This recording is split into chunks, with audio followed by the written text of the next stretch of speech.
Now we will learn about paragraph structure atau struktur paragraf. But first you have to know what is paragraph. Tapi sebelumnya kalian harus tahu apa itu paragraph.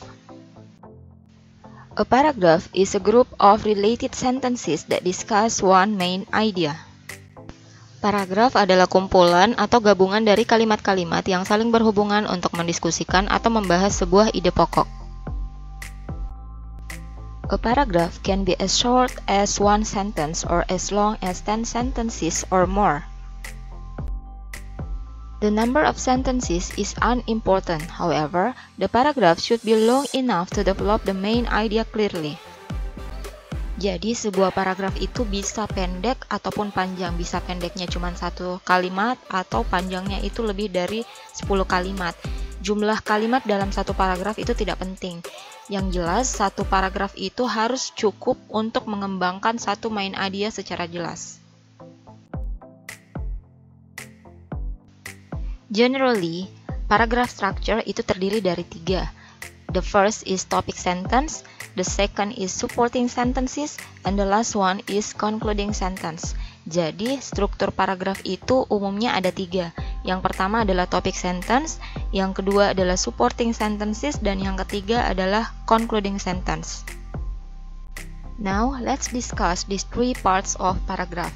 Sekarang, mari kita lanjutkan dengan membahas 3 bagian dari paragraf ini. The first part is topic sentence. The topic sentence briefly indicates what the paragraph is going to discuss. Topic sentence secara singkat mengindikasikan apa yang akan dibahas di paragraf tersebut. For this reason, the topic sentence is a helpful guide to both the writer and the reader. Untuk alasan inilah, topic sentence itu sebenarnya sangat membantu sebagai guide baik untuk penulis maupun untuk pembaca. The writer can see the information to include and what information to exclude. Jadi, melalui topic sentence ini, penulis dapat mengetahui informasi apa saja yang harus dimasukkan dalam paragraf itu dan informasi apa saja yang tidak perlu untuk dimasukkan dalam paragraf itu. And the reader can see what the paragraph is going to be about. Jadi, untuk pembaca juga sangat berguna. Kenapa? Karena melalui topic sentence, pembaca dapat mengetahui paragraf yang mereka baca itu berdiskusi atau mendiskusikan tentang apa. Here are some important points to remember about topic sentence. Berikut ini adalah beberapa poin penting yang perlu untuk kalian ingat terkait dengan topic sentence. The first, topic sentence is a complete sentence. That is, it contains at least one subject and one verb. Poin pertama yang perlu untuk diingat adalah bahwa sebuah topic sentence itu harus merupakan kalimat yang utuh. Artinya, kalimat ini minimal mempunyai 1 subjek dan 1 verb atau kata kerja. Now look at the example. Communicating with college. It is not a complete sentence because it doesn't contain a subject and a verb. Jadi, contoh kalimat ini bukanlah sebuah kalimat yang utuh. Kenapa? Karena tidak mempunyai subjek dan verb. The second thing that you need to remember is a topic sentence contains 2 parts, a topic and controlling idea. It names the topic and then limits the topic to a specific area to be discussed in a space of single paragraph. Contohnya pada topic sentence, communicating with college requires sensitivity and understanding. Pada kalimat ini, communicating with college itu adalah topiknya, sementara controlling idea-nya adalah requires sensitivity and understanding. Dengan begini, kita mendapatkan gambaran bahwa paragraf ini nantinya hanya akan membahas tentang sensitivity and understanding yang dibutuhkan dalam communicating with college. Jadi ini hanya untuk membatasi sebagai batasan dari topik itu. The topic names the subject of the paragraph. Topik menamai subjek yang akan dibahas pada paragraf. And the controlling idea limits or controls the topic to a specific area that you can discuss in the space of a single paragraph. Dan controlling idea membatasi topik agar lebih spesifik tentang apa yang akan didiskusikan pada paragraf tersebut. Contohnya, immigrants have contributed many delicious foods to United States cuisine. Pada topik sentence ini, United States cuisine merupakan topiknya, sedangkan controlling idea-nya adalah immigrants have contributed many delicious foods. From this topic sentence, the reader expects to read about various ethnic foods popular in United States. You have to underline that the topic sentence should not have controlling ideas that are unrelated. Yang harus kalian garis bawahi adalah bahwa topik sentence itu tidak boleh memiliki controlling idea yang tidak berhubungan dengan topik. Look at the example. Ini adalah contoh topik sentence yang controlling idea-nya unrelated to the topic. Selain itu, too many ideas. And the third is, a topic sentence is the most general statement in paragraph because it gives only the topic and the controlling idea. It doesn't give any specific details. Topic sentence itu merupakan statement yang paling general dari sebuah paragraf karena hanya memberikan topik dan controlling idea tanpa ada informasi spesifik lainnya. Sekarang mari kita lihat contohnya. The Arabic origin of many English words is not always obvious. Nah, untuk kalimat ini could serve as a topic sentence. Lalu bagaimana dengan contoh kedua? English has been influenced by other language. Nah, untuk topik sentence ini dikategorikan masih terlalu umum. Kenapa? Karena di situ ada statement bahwa influenced by other language. Belum ada limitasi other language-nya ini apa saja, bahasa apa saja. Sekarang mari kita lihat contoh ketiga. The slang expression so long meaning goodbye is probably a corruption of the Arabic salam. Nah, kalau untuk kalimat ini terlalu spesifik untuk menjadi sebuah topic sentence.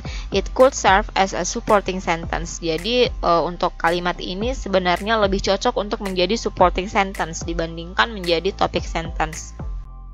Kesimpulannya, sebuah topic sentence itu adalah sebuah statement yang umum, tapi jangan terlalu umum dan jangan terlalu spesifik. The last one that you need to remember is a topic sentence is usually, remember usually, but not always the first sentence in a paragraph.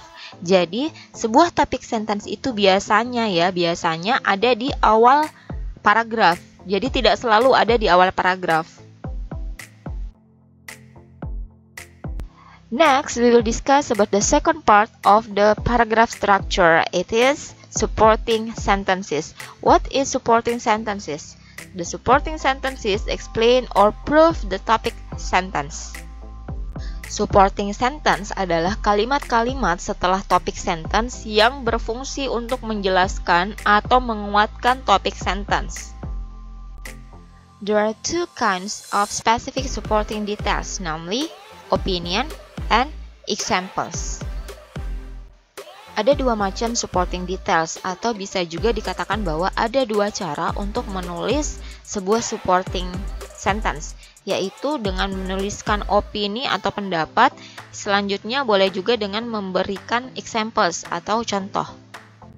But one thing that you need to know is pure opinions are not acceptable as a supporting sentence.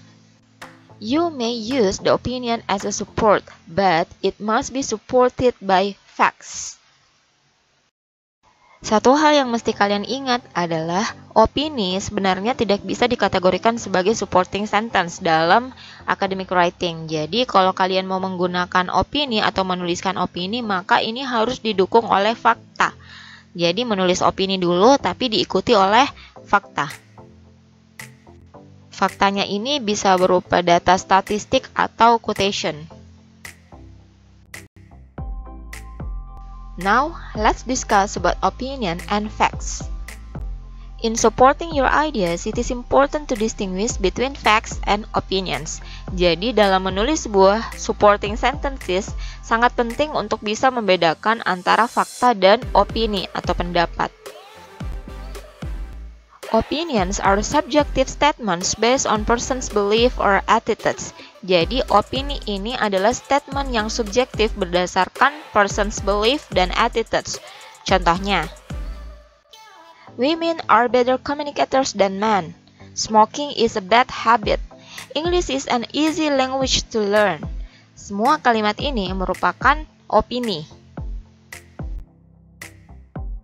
While facts are objective statements of truths. Sedangkan facts adalah statement objektif dari sebuah kebenaran. Contohnya, at sea level, water boils at 100 degrees Celsius. Cigarettes are addictive. Women live longer than men. These three sentences are facts. However, sometimes even facts need proof. While all three statements above are facts, the last two need proof.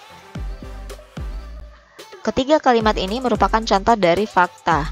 Namun bagaimanapun itu, kadang sebuah fakta juga tetap membutuhkan proof. The readers may not believe that women live longer than men, or they may not agree that cigarettes are addictive. Therefore, you have to use specific supporting details such as examples, statistics, and quotation to prove that these statements are true facts. Dari fakta-fakta yang telah disebutkan, pembaca mungkin tidak percaya bahwa wanita hidup lebih lama dibandingkan pria, atau mungkin mereka tidak setuju jika rokok ini mengandung zat adiktif. Oleh karena itu, kalian harus menggunakan specific supporting detail seperti memberikan contoh, data statistik, ataupun kutpan untuk mendukung atau menguatkan bahwa statement-statement ini adalah fakta. The next is using example as support. Examples are perhaps the easiest kind of supporting details to use because you can often take examples from your own knowledge and experience. Giving examples atau memberikan contoh mungkin merupakan jenis detail pendukung atau supporting details yang paling mudah digunakan karena kalian dapat mengambil contoh dari pengetahuan dan pengalaman kalian sendiri. Words and phrases that introduce examples include, for example, for instance, and such as. Kata atau frase yang digunakan untuk memberikan contoh seperti for example, for instance, and such as. The third and the last part of a paragraph is concluding sentence. Bagian ketiga dari sebuah paragraf adalah concluding sentence.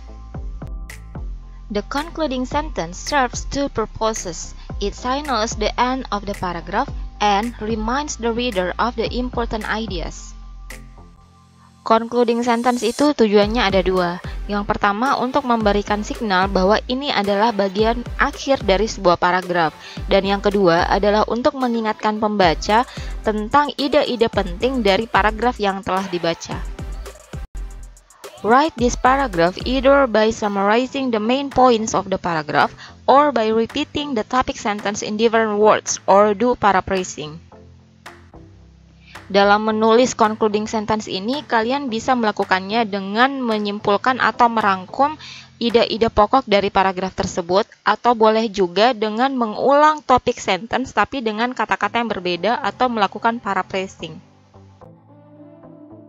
Here are two important points that you need to remember when you write a concluding sentence. Berikut ini adalah dua poin penting yang harus kalian ingat saat kalian menulis concluding sentence. The first, a paragraph does not always need a concluding sentence. For example, not every paragraph in a multi-paragraph essay needs one. However, for single paragraphs, especially long ones, a concluding sentence is helpful to the reader because it is a reminder of the important points.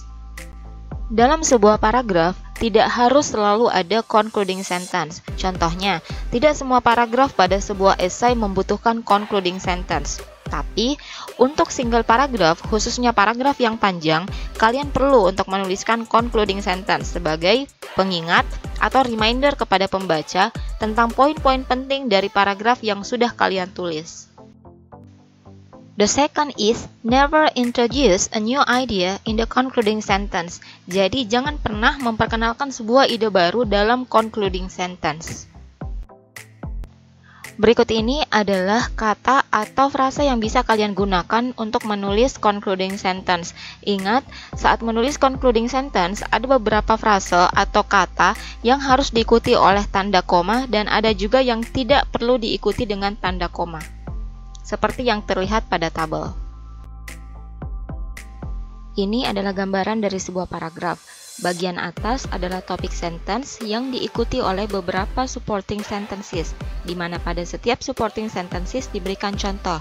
Kemudian, bagian akhir dari sebuah paragraf adalah concluding sentence.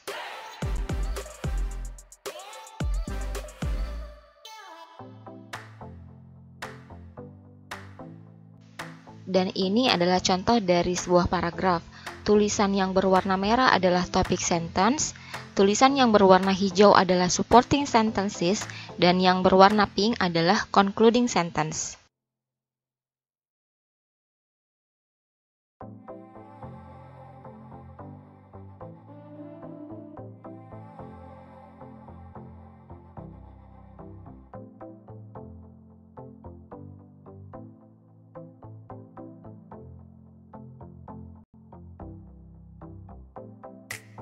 Sekarang, mari kita review pembahasan tentang paragraph structure. Yang pertama, paragraf terdiri dari 3 bagian, sebuah topic sentence, beberapa supporting sentences, dan sebuah concluding sentence. Topic sentence adalah kalimat yang paling penting dari sebuah paragraf dan biasanya terletak pada awal paragraf atau merupakan kalimat pertama.